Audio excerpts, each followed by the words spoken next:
এই ঝামনি মাগি, বেশ্যা মাগি, রেঙ্গে খান খিচুড়ি, বেহায়া মাগি, এই দেখ, দেখেছিস? 1 মাসের স্যালারি, ভিখারি মাগি, ভিখারি চুদি। তুই আবার আমাদেরকে বলতে এসেছিস পাগল চুদি মাগি? তোর গুদের ভিতর না একদম খারাপ বাঁশ ঢুকিয়ে একদম উঁচু করে দেবো রে, এমডি মেয়ে ছেলে। কোটা বাড়ি তোর মতো চুদিয়া মাগি নাকি রে?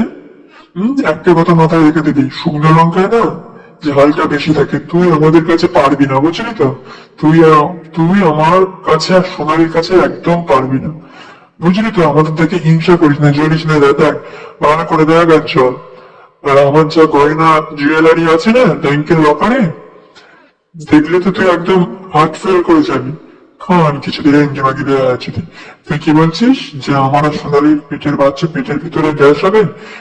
তোর যে বাড়িতে দুটো ছেলে আছে না, যেটা কোনোদিনও বলিনি সেটা আজকে বলতে বাধ্য হচ্ছে। তোর যে বাড়িতে দুটো ছেলে আছে, সেই দুটো ছেলে দেখিস রাস্তাঘাটে তো বের হয়, কখনো আবার অ্যাক্সিডেন্ট না হয়ে যায়।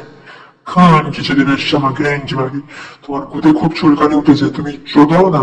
গুজে তার ভাতারকে দিয়ে চুদিয়ে চুদিয়ে প্রেগনেন্ট হও। তোমার প্রেগনেন্ট হওয়ার খুব শখ হচ্ছে আমাদের থেকে। খান কি মাগি বেড়ে আছে এনজি মেয়েছে, বাজারি মাগি। তোর গুদের ভিতর না একদম খারাপ আওয়াজ ঢুকে একদম উঁচু করে দেবো। তোর গুদের এত চুলকানি একদম মিটিয়ে ছেড়ে দেবো, বেশ্যা মাগি।